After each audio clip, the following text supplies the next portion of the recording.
Well, hi, my name's Ian, and I want to welcome you to another 5-minute family devotion here at Engadine Heathcote Anglican Church. And today we're going to find out a little bit more about how Jesus is in control.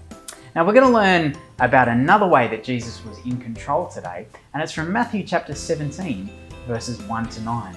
And it's something about how something amazing that happened to Jesus that some of Jesus' disciples saw. Now, I could just tell you the story today, but we've got a bit of a celebrity who's here today, and I'm sure he will do a much better job than me. I hope. His name is DJ IAN, and he's a rapper, and he's going to go and freestyle through some of today's passage. So, DJ Ian, over to you.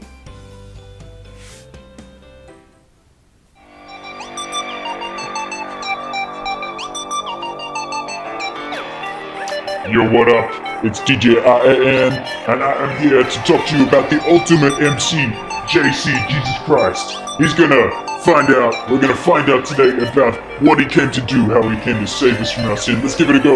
The last 2 weeks of family devotions, we've looked at Jesus' brought up emotions. Jesus came to save us from our sin. The God of all the earth came to walk in human skin. We think that would be hard to miss. We think that they will welcome God and not dismiss, but that's not the case. See, people didn't see, so pay attention and you'll be carefree.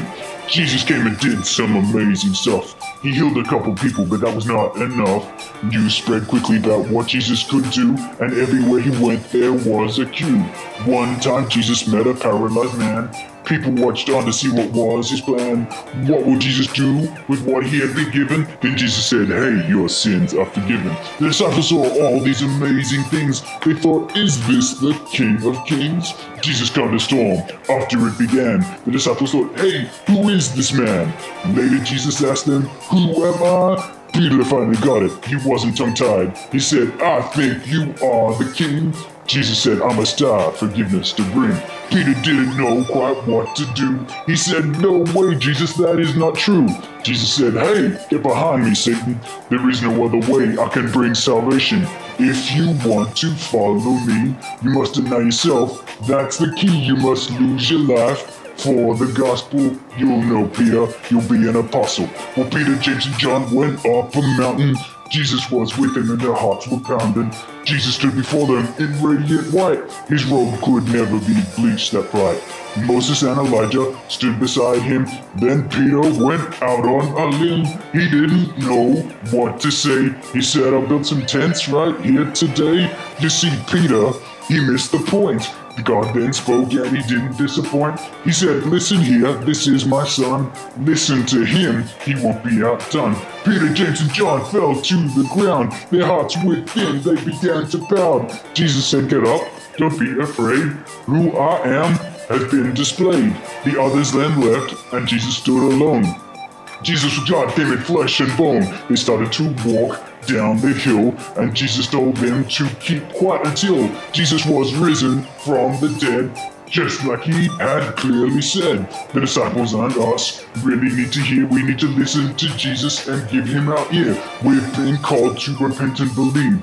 Trust in Jesus, don't be naive. We've heard everything that he had done. He is the King, he is God's Son. We should follow Jesus and take up our cross. And if you do, you won't be at a loss, cause only Jesus can bring forgiveness. So make sure you're bold and be his witness. Yeah. Yeah.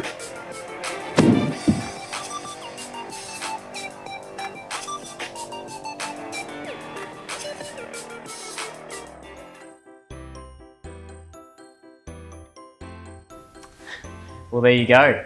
Jesus went up a mountain and he was transfigured. That means the disciples saw Jesus for who he truly was, God's Son who had come into the world to save us from our sin. Now that's pretty amazing. And I must say, some pretty awesome rapping that was in there too. And in a couple of seconds, a couple of questions are going to come up on the board just next to me. As a family, I want to invite you to read, to think, and to pray. And pause the video as you do each one together.